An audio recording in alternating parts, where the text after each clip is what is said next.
Hi అండి. నేనైతే చిక్కుడుకాయ కూర వండుదామని అయితే పచ్చిమిర్చి, కొత్తిమీర, చిక్కుడుకాయ గిట్ట కట్ చేసి పెట్టుకున్నాండి. ఈ పచ్చిమిర్చిని అయితే కొంచెం కారం బట్టి వండుకుంటే చిక్కుడుకాయ కూర చాలా టేస్ట్గా ఉంటుంది.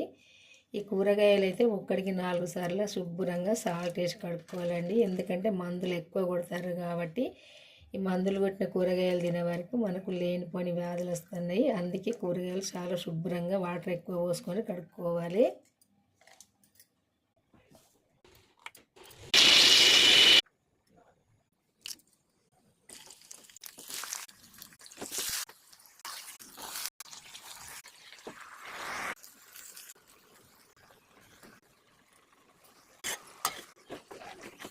ఈ కూర వండే ముందైతే ఈ కూరగాయలన్నీ ఒక్కడికి 4 సార్లు కొంచెం సాల్ట్ వేసి శుభ్రంగా చాలా నీళ్ళు తీసుకొని కడిగిందండి. ఈ పచ్చిమిర్చి అయితే కారం బట్టి ఇట్లా వండితే చాలా కమ్మగా ఉంటుందండి ఈ కూర. నేనైతే ఇట్లా